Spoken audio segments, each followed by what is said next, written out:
자, 이어서 계속 유다서 나가는데 오늘은 이성과 본능 말씀드리도록 하겠습니다. 먼저 구절에 보게 되면 이런 메시지가 있는데 상당히 좀 난해한 구절이에요. 천사장 미카엘, 지난 시간에 가브리엘, 미카엘, 루시퍼 세 명의 천사장의 이름을 제가 속성을 들어서 말씀을 드렸죠. 이 군대 장관 역할을 했던 미카엘, 근데 모세의 시체에 관하여 마귀와 다퉜다. 이 마귀는 아마도 문자적으로 해석하면 바로 타락한 자기 지위를 떠난 루시퍼라고 우리가 이해해 볼 수 있겠죠. 그래서 이 두 천사장이 모세 시체에 놓고 다투죠. 변론할 때. 근데 감히 비방하는 판결은 내지 못해요. 다만 주님이 너를 꾸짖으시길 원한다, 이렇게 책망했다고 하는 것인데, 모세 시체 가지고 왜 싸웠느냐는 답을 알 길이 없어요. 그래서 난해한 그런 구절인데, 지금도 그리스에 가게 되면 반모섬에 사도 요한의 계시를 받았던 계시 동굴이 있는데, 그 동굴에 가게 되면 유골이 있습니다. 두개골 부분이 있어요.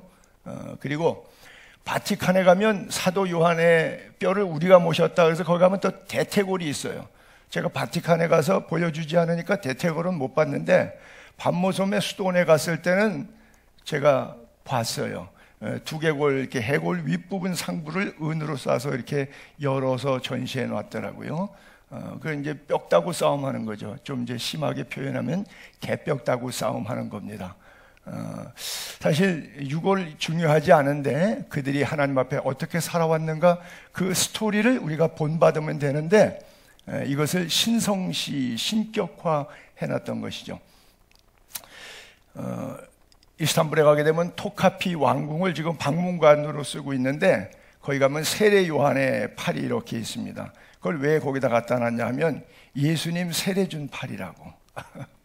그래서 실버 관으로 쌓아놨어요.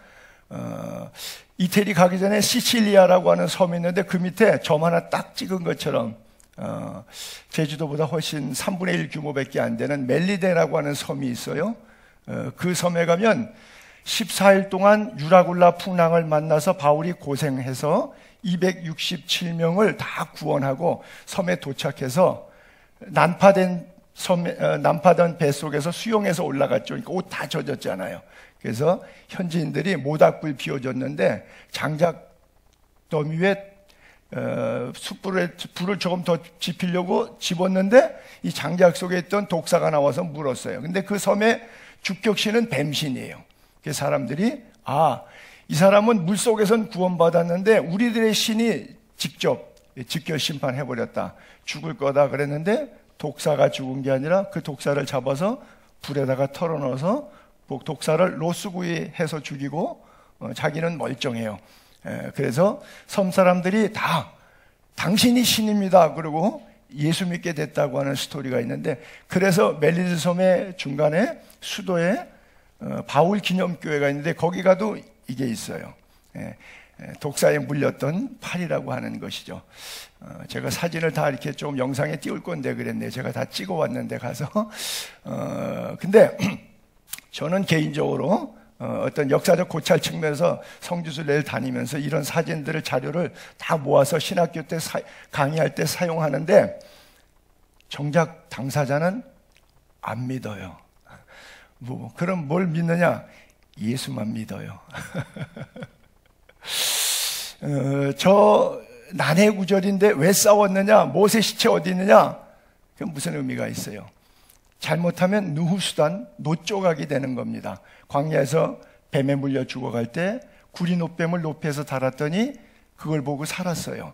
그래서 모세 이후에 여호수아, 사사기, 통일왕국, 분열왕국, 히스기야 때 695년 동안 노뱀을 분양해서 히스기야가 종교개혁을 하면서 노뱀을 없애버렸잖아요. 왜?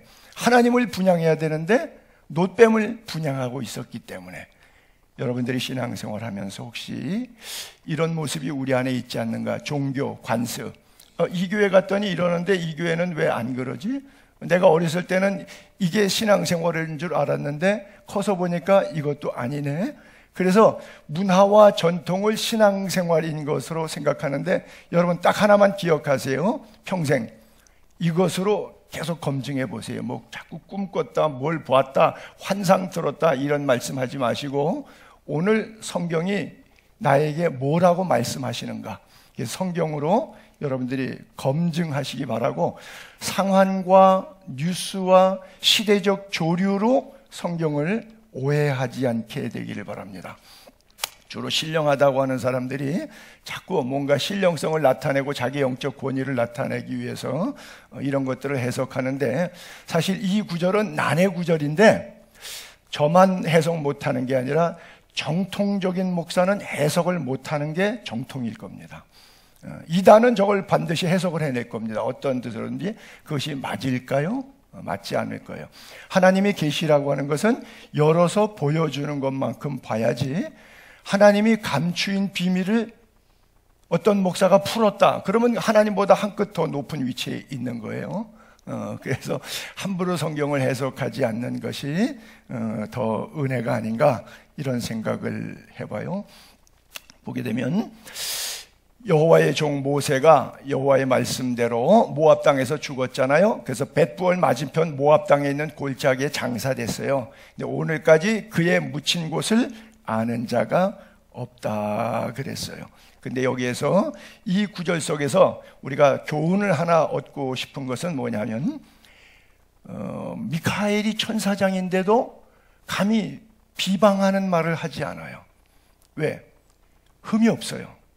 자기 처소를 떠나지 않았어요. 완벽한 하나님의 창조의 질서를 따라 심부름 역할을 잘 할 수 있기 때문에 미카엘이 모든 말은 진리입니다. 틀린 말이 없어요. 그러니까 잘못됐을 때 비난해도 문제가 되지 않는 입장입니다. 그래도 비난 안 해요. 우리는 남 비난 많이 하는데 나도 틀린데 비난하잖아요. 근데 미카엘은 비난해도 될 수준의 사람이에요. 분명히 자기 지위 위치를 떠나지 않고 말씀대로 천사장 역할을 잘 하고 있으니까요. 근데도 비난하지 않고 그냥 주께서 너를 꾸짖기를 원한다 이렇게만 이야기했거든요.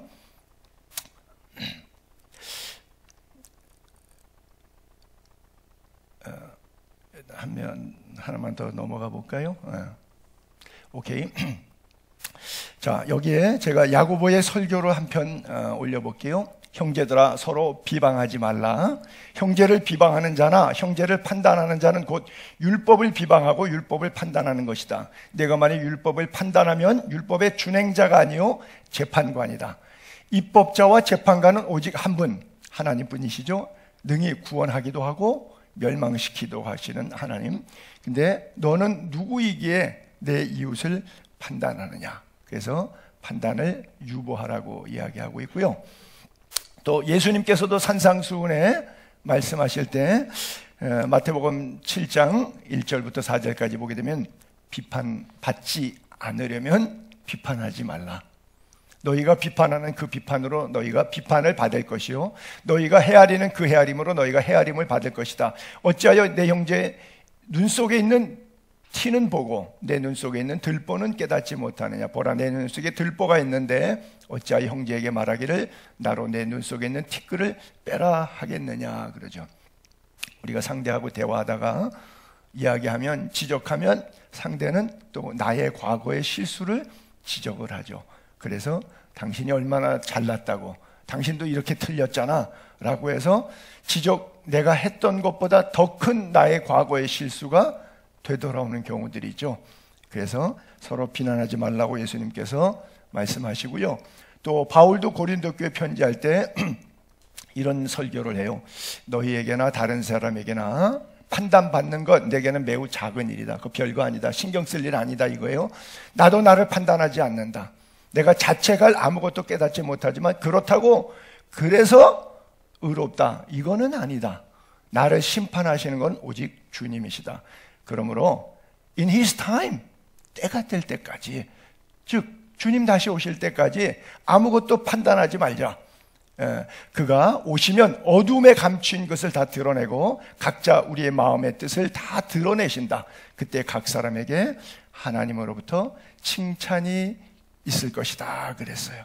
그러므로 모든 비난, 판단 주님께 맡기고 우리는 그저 하나님 사랑, 이웃 사랑만 실천하면 됩니다. 그래요. 자, 이어서 10절에 이 사람들 무엇이든지 그를 알지 못하는 것을 비방한다. 그 사람들을 어떤 사람이라고 표현했냐? 이성 없는 짐승같이 본능으로 아는 그것으로 멸망받았다. 여러분, 이성으로 살 건지 본능으로 살 건지 인간은 이성으로 살아야 되겠죠. 이성이라고 하는 글자가 다스릴 이자에다가 성품 성자를 쓰니까 성격을 자기가 다스리는 능력이 있는 사람, 이걸 인간이라 그래요. 그렇죠? 그 다음에 본능이라고 하는 것은 근본 본자를 쓰죠. 우리가 밑본자, 뿌리 본자, 근본 본자라 그래요.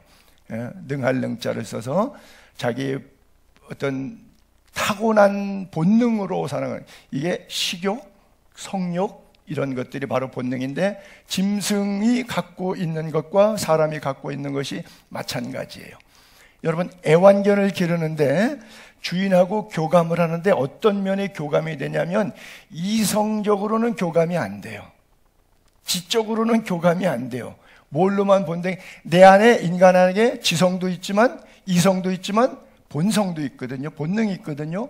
인간의 본능하고만 교감하는 거예요. 그래서 맹수도 사육사가 본능이 맹수하고 교감이 가능해요.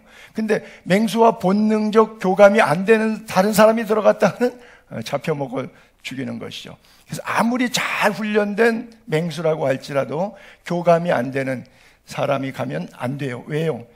짐승은 이성이 없기 때문에 본능으로만 대하기 때문에 그래요. 그래서 시편 49편에 보게 되면 사람이 존귀한 존재예요.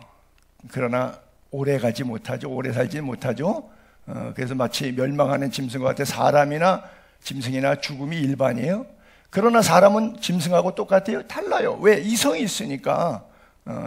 그래서 인간은 존귀한 존재인데 깨닫지 못하면 결국 짐승하고 뭐가 다르냐? 하나님은 우리에게 그렇게 말씀하고 있거든요. 그래서 사람은 다 흙으로 만들어졌어요. 죽으면 흙이 돼요. 누구나 인정하죠. 다 한 곳으로 가요. 뭐예요? 잿더미로 가는 거예요. 그렇죠? 한 줌의 재로 가요. 그래서 사람은 죽으면 하나님 나라 가는 거고, 그래서 하나님 나라에서 천국과 지옥으로 하나님이 심판하실 거고 다 위로 가는 거예요. 짐승의 혼은 죽으면 그걸로 끝나는 거예요. 땅으로 내려가는 거예요. 성경에 분명히 그렇게 써 있어요. 그래서 짐승은 영혼도 없고 죄도 없어요. 그래서 구원받을 필요도 없어요. 그것으로 끝나는 거예요. 그러나 사람은 영혼이 있고 이성이 있어요. 그래서 본능으로만 살면 안 돼요. 그래서 사람이 떡으로만 사는 것이 아니라 하나님의 입에서 나오는 말씀으로 살아야 된다. 그런 거예요. 11절에 보게 되면 화 있을진저 이 사람들이요, 어떤 사람들 가인의 길에 행했다. 또 싹을 위해서 발람의 어그러진 길로 몰려갔다. 또 고라의 폐역을 따라 멸망을 받았다 그러고 있어요. 자, 이 사람들은 가인의 길, 가인은 뭘로 우리가 이해할 수 있죠? 아벨과 예배에 있어서 성공자와 실패자로 구분이 되죠. 영적 예배관이 잘못된 사람이 바로 가인이죠. 발람은 돈 몇 푼 때문에 결국 육신의 길로 갔어요. 물론 결과에 가서는 하나님이 막았어요. 말 못하는 나귀도 막았어요. 계속해서 막아서 결국은 하나님은 하나님의 역사를 이루었지만 이 발람은 하나님의 역사를 이루는데 관심이 많지 않았어요. 그건 할 수 없이 제압을 당한 거예요. 그의 본능은 물질을 원했어요. 그래서 하나님께서 발람을 기뻐하지 않았죠. 때로는 그렇게 생각할 수 있어요. 발람이 결론적으로 보면 무죄 아니냐? 아니요. 제가 늘 예화를 이렇게 듭니다마는 제비다리를 긍휼을 베풀어서 고쳐준 것은 놀부나 흥부나 똑같은 결론입니다. 근데 놀부가 제비다리 고쳐준 것과 흥부가 제비다리 고쳐준 것 달라요. 그것을 성경에는 이렇게 써 있습니다. 하나님은 외모를 보지 아니하시고 중심을 보신다 그랬어요. 그렇죠? 약간 이렇게 예를 들면 어떨런지 모르는데 어떤 사람은 11조를 열심히 해요. 왜? 말라기 3장 10절에 11조 하면 복 받는 데더라. 그래서 11조를 해요. 과연 복 받을까요? 그 사람은 얼마 못 가서 11조를 중단하게 돼요. 왜? 복이 절대 임하지 않거든요. 근데 어떤 사람은 10의 10이 다 하나님 건데 10의 9를 내가 쓰는 것이 감사하다. 그런 분이 계셔요. 그런 분이 내는 11조와 복받기 위해서 내는 11조는 근본이 다를 수밖에 없겠죠. 그래서 우리 하나님은 사람을 외모로 보지 않고 중심을 보신다. 여러분들이 꼭 기억했으면 좋겠어요. 보게 되면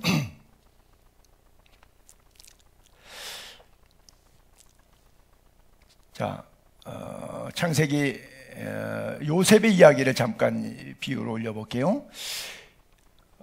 아버지 야곱이 죽은 다음에 이제 아버지 때문에 요셉이 형들의 원수를 갚지 않았는데 이제 아버지 장례 끝났으니까 드디어 복수전이 시작될 거다 생각해서 두려워서 형들이 엎드리죠. 친히 와서 요셉의 발 앞에 엎드려서 우리는 당신의 형이 아니고 당신들의 종입니다. 몸종입니다. 그냥 마음대로 처분해 주세요. 그랬더니 요셉이 내가 하나님 대신할 수 없습니다. 그리고 뭐라 그래요? 당신들은 나를 해치려고 파는 건 사실이지만 그러나 하나님은 그것을 선으로 바꾸어 줬죠. 오늘과 같이 많은 백성의 생명을 구원하게 하셨다 그랬어요. 그래요. 이게 뭐예요? 신본주의라고 하는 거예요. 어떤 상황 속에서도 요셉이 억울하죠. 17세 종살이 옥살이 했으니까 형들 때문에. 그러나 그것을 하나님의 섭리로 받았어요.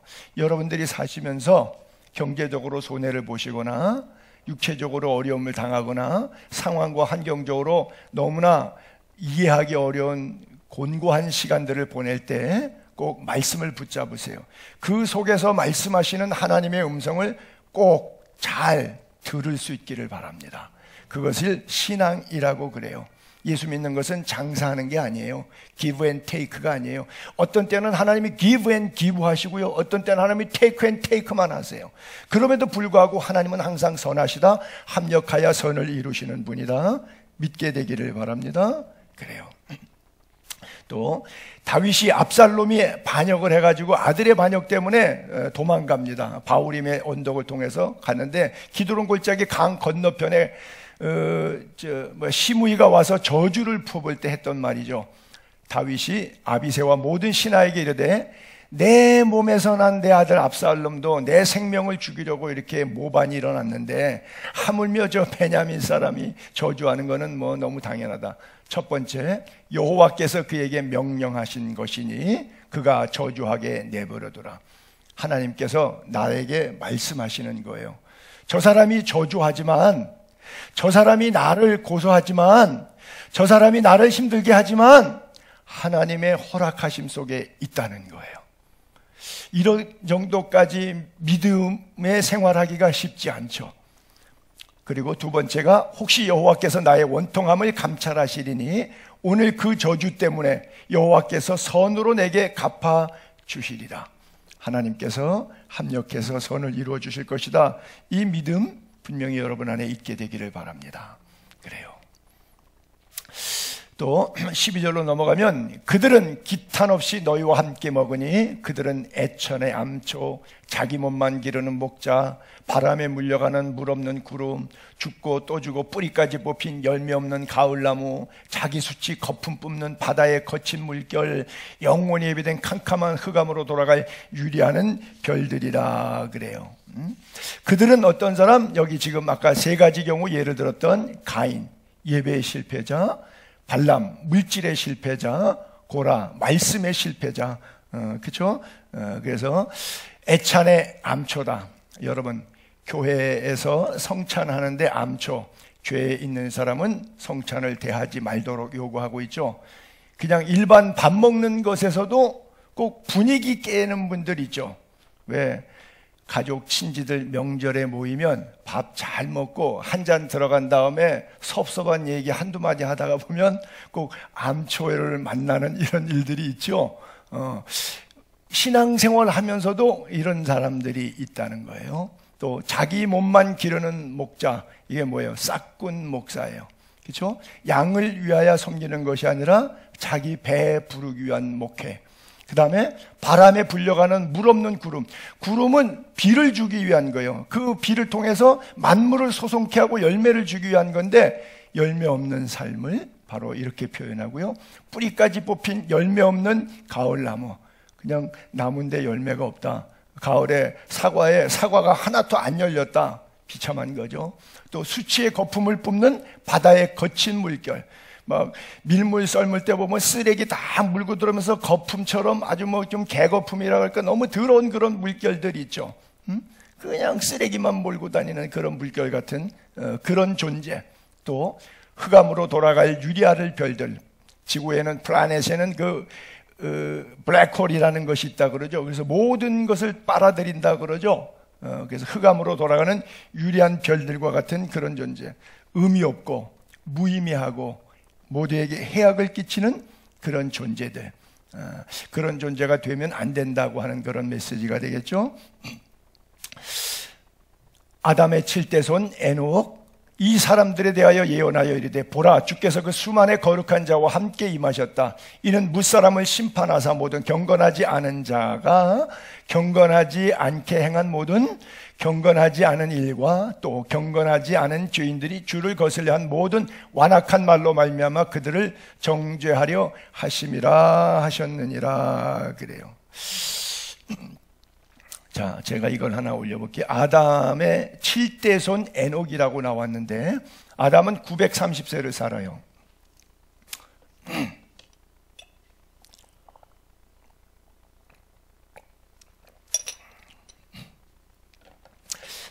그리고 가인이 아벨을 때려 죽였기 때문에 셋으로 넘어가죠. 셋은 912세를 살고요. 에노스는 905년, 게난 910년, 마할랄렐 895년, 야렛 962년, 에녹 365년, 무드셀라 제일 오래 살았죠. 969년, 라멕 777년, 노아 950년 살았어요. 자, 에녹이 365년 살았어요. 제일 짧게 살았죠. 에녹은 근데 성경에 유다서에 예언자라, 설교자라고 말하고 있어요. 그러면 하나님이 사람을 지으셨을 때 어떻게 지으셨죠? 창세기 6장 5절에 보게 되면, 여호와께서 사람의 죄악이 세상에 가득함, 그 마음으로 생각하는 모든 계획이 항상 악할 뿐임을 보시고 땅 위에 사람 지으셨음을 한탄하사 마음에 근심하시고. 창세기하고 영 다르죠. 천지창조 이하고는 다르죠. 그때 사람을 지으시고 보시기에 심히 좋았더라. 그런데 지금 이 구절은 달라요. 그 얘기는 그만큼 사람들이 타락하기 시작했다고 하는 뜻이 되겠죠. 그런데 성경에 의인이 하나님과 동행했다고 하는 것은 7대 에녹하고 10대 노아밖에 없어요. 자, 그러면 아담이 뭘 했는가? 우리 한번 아담의 그 출생 연도에 의해서 10명의 이제 족보를 한번 제가 보도록 할게요. 아담은 130세에 셋을 낳습니다. 셋은 105세에 에노스를 낳고요. 에노스는 90에 게난을 낳고, 게난은 70에 마할랄렐을 낳았어요. 마할랄렐은 65세에 야렛을 낳았고요. 또 야렛은 162세에 에녹을 낳았고요. 에녹은 65세에 무드셀라를 낳았고요. 무드셀라 자, 그러면 아담이 622세에 에녹이 출생했고, 에녹이 태어나서 65세 때 무드셀라를 낳았으니까 65년을 더하면 687세예요. 그리고 아담이 930세에 죽었으니까 687세를 빼고 나면 에녹의 설교를 들었던 기간입니다. 에녹의 설교를 들었던 기간 243년이 중첩이 돼요. 무슨 말씀을 제가 하고 싶은 거냐 하면, 무드셀라라고 하는 이름의 뜻은 그가 죽으면 심판이 온다. 그가 죽으면 하나님의 심판이 온다라고 하는 그런 뜻이거든요. 그러면 무두셀라가 죽었을 때 노아가 600세 시절인데 그때 심판이 왔는데 그 이야기를 아담은 죽을 때까지 몇 년 동안 설교를 들었느냐? 에녹은 65세의 무두셀라를 낳으면서부터 자식의 이름에 종말론적인 신앙을 넣어서 하나님 나라가 가까웠기 때문에 회개하라. 신약의 예수님의 설교로 번역하자면 그런 메시지를 계속해서 예언했어요. 그 예언적인 메시지를 아담은 적어도 243년 동안 들어왔다고 볼 수 있어요. 그런데 성경에 이렇게 써 있어요. 한 사람, 아담이죠. 한 사람으로 말미암아 죄가 세상에 들어왔다. 죄로 말미암아 사망이 들어왔죠. 그와 같이 모든 사람이 죄를 지었으므로 사망이 모든 사람에게 이르렀다 그래요. 결국 한 사람 때문에 죄가 들어왔죠. 이어서 볼게요. 로마서 5장 17절에 한 사람 범죄로 말미암아 아담의 범죄로 말미암아 사망이 그 한 사람을 통하여 왕노릇하였다. 사망이 왕노릇한 거예요. 더욱 은혜와 의의 선물 넘치게 받는 자들은 한 분 예수 그리스도를 통해서 생명 안에서 왕노릇한다. 그런즉 한 사람의 범죄 때문에 많은 사람이 정죄에 이른 것 같이 한 사람의 의로운 행위로 말미암아 많은 사람이 의롭게 하심을 받아 생명이 이뤘다. 한 사람이 순종하지 아니함으로 많은 사람이 죄인 된 것 같이 한 사람이 순종함으로 많은 사람이 의인이 되리라 그래요. 또 고린도서도 마찬가지 사망이 한 사람으로 말미암아 온 것처럼 죽은 자의 부활도 한 사람으로 말미암아 온다. 아담 안에서 모든 사람이 죽은 것 같이 그리스도 안에서 모든 사람이 삶을 얻는다. 결국 무슨 말씀이죠? 아담 한 사람 때문에 원죄를 우리가 타고나요. 우린 너무 억울하죠. 태어나자마자 죄인이 됐으니까요. 그렇죠? 내가 죄를 안 졌는데도. 그래서 원죄를 타고났지만 그 원죄의 문제를 누가 해결했냐? 예수 그리스도의 십자가의 보혈로 해결해 줬다는 거예요. 그 예수를 믿음으로 말미암아 이 원죄가 해결되는 건데 자범죄는 내가 해결해야 돼요. 원죄는 주님이 해결하셨는데 자범죄는 그래서 자범죄를 짓지 않도록 성경대로 말씀대로 예배한 대로 살아야 되고 그러다가 부지부식간에 주일날 예배하는 이 순간은 여러분들이 죄를 지을 수가 없죠. 지금 이 순간 여러분 이 상태에서 살인하고 간음하고 도둑질하고 죄 지을 수 있나요? 자범죄를 지을 수가 없어요. 그러나 예배 이후에 예배를 드렸음에도 불구하고 또 가서 죄를 지을 수 있죠. 그것을 뭐라 그래요? 자범죄라고 그러죠. 그건 여러분들이 회개하셔야 됩니다. 여러분들이 죄 안 짓도록 구원을 이루기 위해서 최선을 다해 말씀의 삶을 살도록 큐티하시고 노력하시고 절제하시고 성령의 열매 맺도록 사시고 그리고 혹시라도 부지 중에 또 죄를 지었을 때는 하나님 앞에 회개하면서 다시는 그 죄를 범하지 않을 성령의 능력을 덧입혀 달라고 구하시고 그렇게 사시는 것이 우리 성도들에게 마땅한 도리라고 성경은 가르쳐주고 있어요.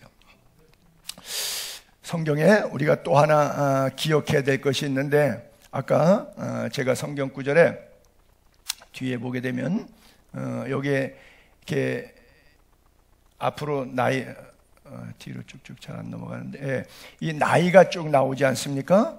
여기에 나이를 쭉 보면 전부 900대 살고 뭐 이렇게 오래 살았는데 에녹은 300대에 밖에 못 살았어요. 그 얘기는 뭐죠?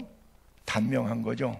요즘 우리식으로 생각하면 900세 살던 시대에 300대 살았으니까 100세 시대에 30대 죽은 거다 그러면 단명한 거죠. 우리는 이렇게 판단할 거예요. 아, 저주받았다. 여러분 그런가요? 그렇지 않죠. 나는 이 부분에 있어서 여러분들이 다시 좀 시각을 달리 했으면 좋겠다고 하는 생각을 가져요. 하나님께서 그들을 부르셨을 때 여러분들을 또 부르셨을 때 In His time 하나님의 시간에 있어요. 근데 얼마나 말씀대로 살았느냐, 얼마나 하나님과 동행했느냐, 얼마나 하나님이 나를 이 땅에 보낸 목적에 부합되게 가치 있게 살았느냐 하는 것이 중요하시지 인생은 나이로 평가받지 않고 삶의 가치의 행위로 하나님께서 평가받을 거예요. 구원은 행위로 받지 않습니다. 하나님은 믿음으로 하나님의 은혜와 선물로 받습니다. 그러나 선물과 은혜를 받은 자는 그 선물의 가치에 얼마나 귀중성을 알기 때문에 그 선물을 바로 사용합니다. 그래서 인간 사용 설명서가 바로 성경이고, 얼마나 가치 있게 살아가야 하는가, 그것은 여러분들에게 남겨진 하나님의 숙제라고도 볼 수가 있어요.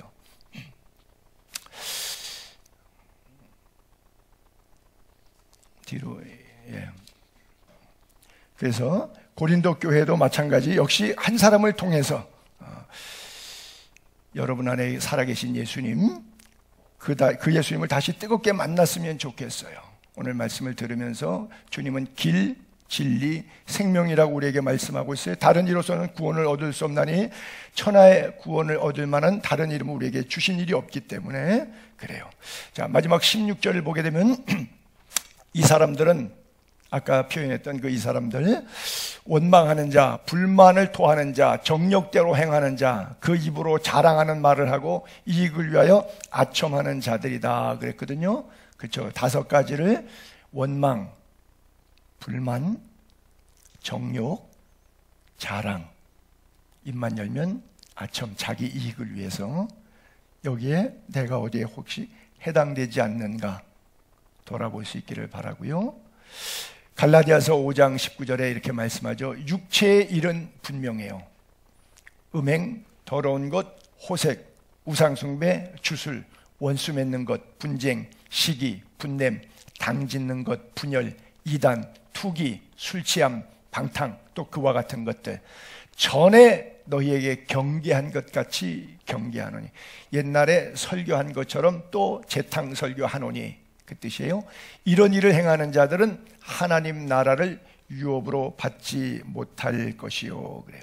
그러면 어떤 사람이 돼야 돼요? 오직 성령이 열면은 사랑과 희락과 화평과 오래 참음과 자비와 양성과 충성과 온유와 절제니 이 같은 것을 금지할 법이 없느니라 말씀하고 있고요.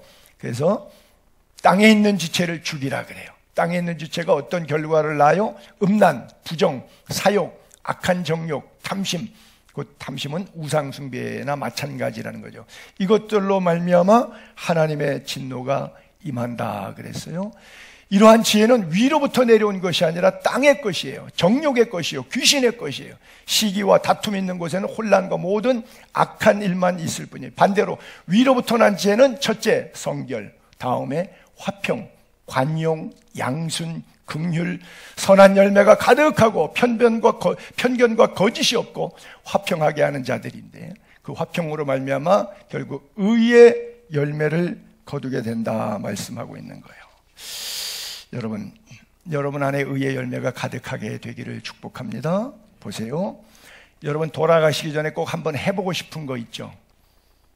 지난번에 제가 그랬는데 우리 딸내미가 행글라이딩 하고 싶다 그래갖고 저 가서 그냥 행글라이딩 하고, 또 가기 전에 번지 점프 해보고 싶다 그래서 또 가서 번지 점프하고, 하여간 미국 가기 전에 내가 또 볼 수 있을런지 없을런지는 모르잖아요. 하나님만 아시잖아요. 그래서 우리 딸내미 가기 전에 내가 하고 싶은 거 뭐냐 그랬더니 리스트 적어서 다 해줬는데, 자, 여러분들 한번 리스트를 집에 가서 적어보세요.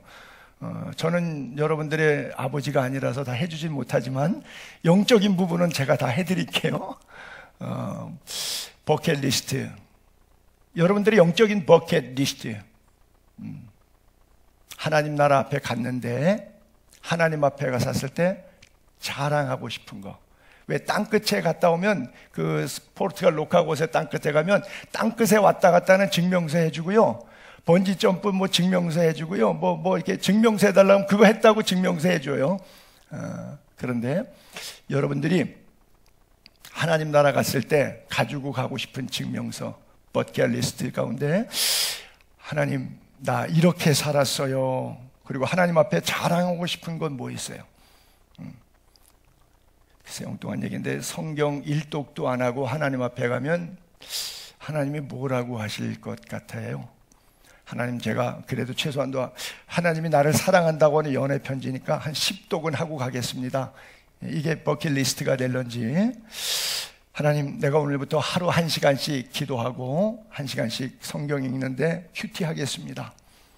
하나님, 내가 죽기 전에 내 생애 가운데 최소한도 10명은 전도하겠습니다.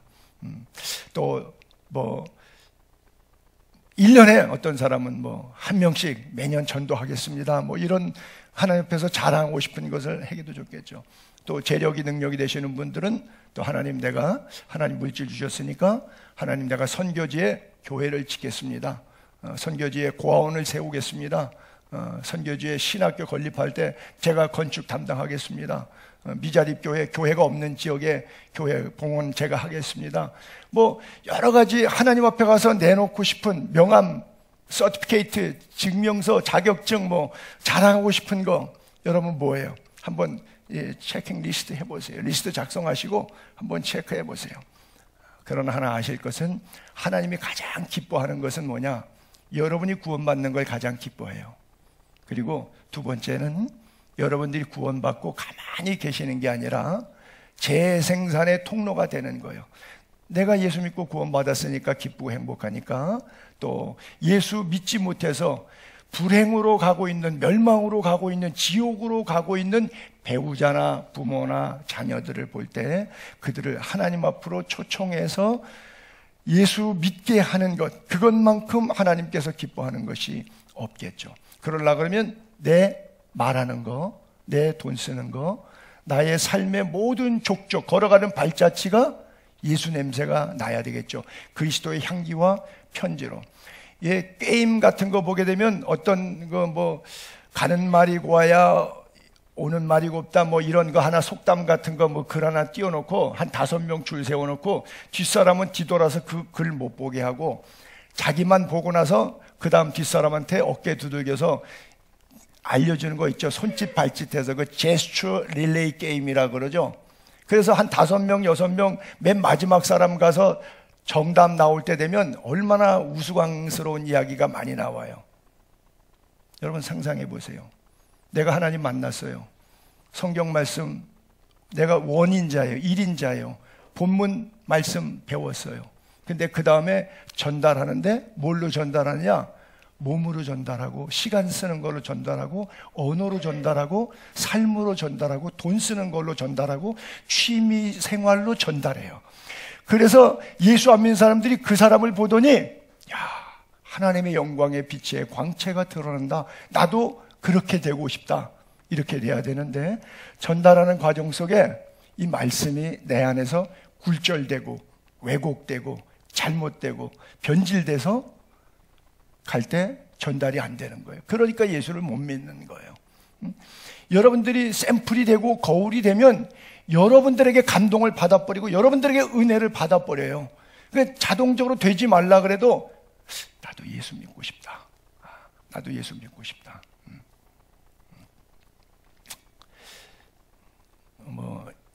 좀 본인들이 계셔서 좀 이야기가 좀 뭐하지만 그냥 제가 들었으니까 거짓말은 아니니까 할게요. 우리 김주석 성도님이 지금 한 2달째 계속 교회를 나오시고 계신데 예수를 안 믿으시는 분이 이렇게 예수를 믿기로 작정하시고 나오셔서 새가족도 공부하시는데 교회 나오신 배경이 우리 함장로님하고 비즈니스 관계 일하다 보니까 함장로님의 어떤 인격과 이런 것에 나름대로 감동이 되셨대요. 그래서 저분이 믿는 예수님, 저분이 믿는 하나님 나도 한번 믿어볼까? 저분이 다니는 교회 나도 한번 나가볼까? 그래서 나오셨대요. 우리 함장로님 또 엄청 교만해지시겠네 이제. 여러분 그래요. 우리가 제슈어 릴레이 게임 제가 예를 든 것처럼 아무것도 아닌 것 같은데 내가 잔잔하게 나의 삶 속에서 주신 하나님의 은혜들을 이웃과 열방을 향해서 흘려보내기 시작할 때 그 속에서 하나님께서 오병이어의 30배, 60배, 100배의 기적과 은혜를 주실 때 차고 넘치는 풍성함이 있어요. 저는 제자들 일생 3년 공생의 가운데 제일 기뻤던 순간을 그 순간이라고 생각해요. 요한복음 6장 그 순간이라고 꼭 그렇게 혼자 생각을 해봐요. 상상을 해봐요. 왜요? 주님이 축사하시고 떡을 떼어 제자들에게 주시면서 가서 나눠줘라 그랬더니 오병이어인데 이거 떡을 주니까 또 생겨, 물고기를 주니까 또 생겨. 여러분 이거 얼마나 신나겠어요. 아마 제자들이 살면서 3년 동안 모든 것 중에서 너희들 예수님 따라서 제일 신났던 날이 어떤 날이냐 그러면 바로 오병이어 베세다 기적이 일으켰던 그날이라고 얘기할 것 같아요. 여러분 여러분 안에 그 기쁨이 있게 되기를 바랍니다. 우리 서로 받은 그 기쁨은 알 사람이 없도다라고 찬송 부르는 것처럼 여러분들의 이런 것들이 여러분들의 삶의 버킷리스트가 될 수 있기를 바랍니다. 그래요. 이게 그리스도인의 정체성이에요. 본능으로 살지 말고 이성적으로 살아서 지정의의 하나님을 일평생 예배하는 자들 될 수 있기를 바랍니다. 마지막으로 결론적으로 말씀을 맺으면서 제가 빌라델피아 교회 성경 한 구절 볼게요. 요한계시록의 마지막 교회, 빌라델피아 교회. 볼지어다 내가 내 앞에 열린 문을 두었으니 능히 닫을 사람이 없으리라. 내가 내 행위를 아노니 내가 적은 능력을 가지고도 내 말을 지키며 내 이름을 배반하지 아니하였도다. 내가 가진 것을 굳게 잡아 아무도 내 면류관을 빼앗지 못하게 하라. 이기는 자에게는 하나님의 성전에 기둥이 되게 하리니. 그래요. 여러분, 열린 문이라고 써 있죠. 교회 이름 가운데 혹시 들어보셨어요? 열린문 교회? 미국에 굉장히 많아요. 한인교회도 있고요. 미국 오리지널 아메리칸들 모이는 교회도요. 오픈도어 처치라고 하는데 인터넷 치면 뭐 주마다 수십 개씩 나옵니다. 어마어마하게 많아요. 오픈도어 처치. 왜? 7교회 가운데 유일하게 책망이 없고 칭찬만 있는 교회가 빌라델피아 교회예요. 그 빌라델피아 교회. 그래서 교회 이름에 빌라델피아 교회라고 붙이는 데도 많고요.